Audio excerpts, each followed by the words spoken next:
नमस्कार साथियों, YouTube channel में आपका स्वागत है।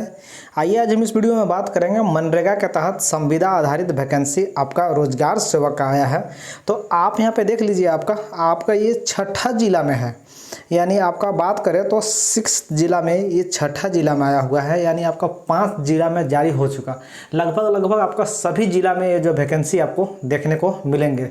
कुछ दिन और इंतजार कीजिए, जो जिला बाकी है उस जिला में भी आपका मनरेगा तहत आपका जो है रोजगार सेवक का जो वैकेंसी है वो आपको देखने को आपको मिलेंगे। तो ये आपका जो है वैकेंसी है संविदा आधारित वैकेंसी है, मनरेगा का है। अगर हम बात करें तो आपका ये है देवघर जिला का है। आप यहाँ पे देख लीजिए, आपका जिला ग्रामीण विकास अभिकरण देवघर, ये मनरेगा आपका संविदा यानी कॉन्ट्रैक्ट बेसिस पे आपका ये वैकेंसी निकाला गया है। ठीक है, तो चलिए हम इस वीडियो में आपको हम बताते हैं कि इस वैकेंसी को फिलअप कैसे करना है, क्या इसका प्रोसीजर है, फिर आपका पेमेंट कैसे करना है, क्या इसके बारे में है, पूरा आपको हम प्रोसीजर बताएंगे। कब से ऑनलाइन ये चालू होगा, सारा हम आपको इस वीडियो में बताएंगे। अगर अभी तक हमारे यूट्यूब चैनल पर नए हैं तो सब्सक्राइब जरूर कर ले। अगर आपको PDF फाइल चाहिए तो आपको डिस्क्रिप्शन बॉक्स में टेलीग्राम चैनल का लिंक मिलेगा, वहाँ भी आप जा करके ज्वाइन कर सकते हैं। ठीक है, तो आप यहाँ पे देख लीजिए, आपका ये जो आपका है मनरेगा के तहत वैकेंसी है, संविदा आधारित वैकेंसी है, यानी कॉन्ट्रैक्ट बेसिस पे है। तो चलिए हम इस वीडियो में आपको हम बात करेंगे आपका जो आपका प्रखंड पदाधिकारी का जो आपका वैकेंसी है। टोटल पोस्ट आप यहाँ पे देखिए, आपका इसमें आपका 9 है। ठीक है, आपका तकनीकी सहायक समकक्ष का आपका 7 वैकेंसी है। आपका तकनीकी सहायक कनीय अभियंता का 26 है। आपका लेखा सहायक में आपका 3 है और आपका कंप्यूटर सहायक में 7 है। सभी जिला में आपका जो है रोजगार सेवक का आपको सबसे अधिक सीट देखने को मिलेगा, बट एक देवघर ऐसा जिला है जहां पे रोजगार सेवक का एक भी पोस्ट नहीं है, यहाँ पे आपको देखने को नहीं मिलेगा। ठीक है, यानी आपका रोजगार सेवक का जो है वैकेंसी आपका इसमें 0 है, यानी आपका नहीं है। ठीक है, तो चलिए हम इस वीडियो में हम बताते हैं कि फॉर्म को फिलअप कैसे करना है, उसके बारे में आपको हम पूरा प्रोसीजर बताएंगे। यहाँ पे लिखा है कि आपका जो है रिक्त जो सीट है वो घट भी सकता है, बढ़ भी सकता है। ठीक है, इसको कुछ कहा नहीं जा सकता है। तो चलिए आप अप्लाई कैसे करेंगे इसके बारे में आपको हम पूरा प्रोसीजर बताते हैं। ठीक है, तो आप यहाँ क्वालिफिकेशन देख लीजिए। क्वालिफिकेशन आपका शैक्षणिक योग्यता यानी आपका प्रखंड कार्यक्रम पदाधिकारी के लिए आपका है अनिवार्य योग्यता जो है सरकारी मान्यता विश्वविद्यालय से किसी भी संस्थान से आप स्नातक में 55% अंक के साथ अगर उत्तीर्ण है तो आप इस फॉर्म को फिलअप कर सकते हैं।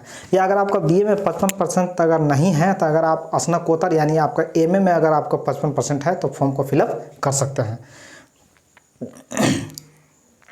अगला आप देख लीजिए, अगला आपका शैक्षणिक योग्यता तकनीकी सहायक यानी अभियंता के समकक्ष पद के लिए आपका जो है सरकारी मान्यता विश्वविद्यालय से सिविल संकाय से BE या BTech अगर किए हैं तो इस पोस्ट के लिए आप एलिजिबल हैं, फॉर्म फिलअप कर सकते हैं।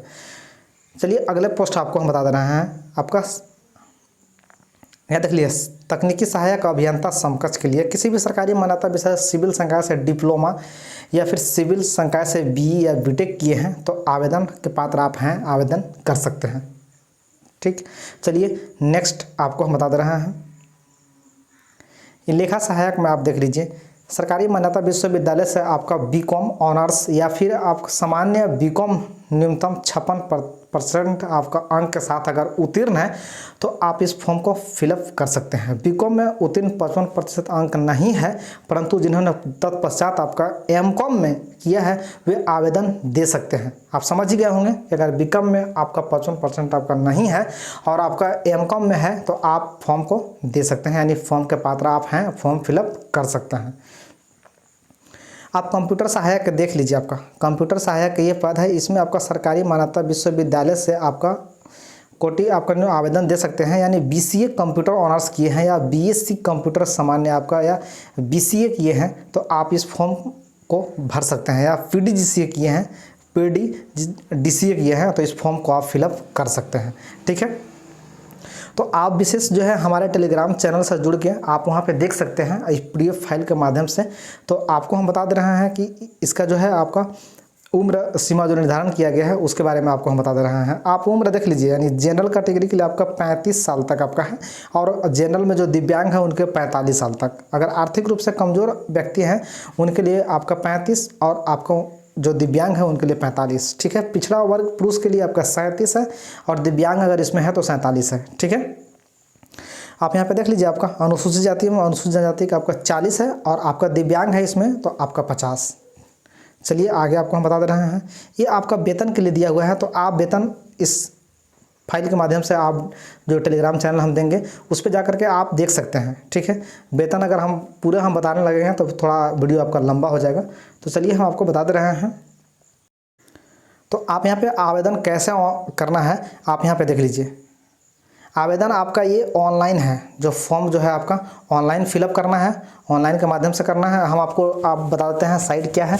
तो आप यहाँ पे डेट देख लीजिए, डेट आपका जो है 9/9/2023 से लेकर के 25/9/2023 शाम 5 बजे तक फॉर्म को फिलअप आप कर सकते हैं, जो कि आपका वेबसाइट दिया हुआ है apply.rdd.jharkhand.gov.in पर जा करके अप्लाई फॉर्म को कर सकते हैं, ठीक है। जो कि आपका यहाँ पे दस्तावेज भी अपलोड करने का दिया हुआ है। तो दस्तावेज आप देख लीजिए निम्न कौन कौन सा अपलोड करना है, ठीक है। स्व हस्ताक्षर फोटो पर आपका हस्ताक्षर करना है। सरकारी मान्यता विश्वविद्यालय से जो आपका सर्टिफिकेट है उसको करना है। अगर आपके पास अतिरिक्त कुछ प्रमाण पत्र है तो वो आपको अपलोड करना है। अगर आप आरक्षण का दावा लेते हैं तो आपको जाति अपलोड करना होगा। अगर आप हैंडीकैप्ड हैं तो हैंडीकैप्ड का आपको करना होगा। अगर समकक्ष पदाधिकारी द्वारा स्थानीय प्रमाण पत्र है तो स्थानीय करना होगा, ठीक है। एक आपका शपथ पत्र भी आपको अपलोड करना है। तो आप यहाँ पे डेट देख लीजिएगा जरूर, आपका 9/9/2023 से लेकर के 25/9 तक शाम 5 बजे तक इस फॉर्म को अप्लाई कर सकते हैं।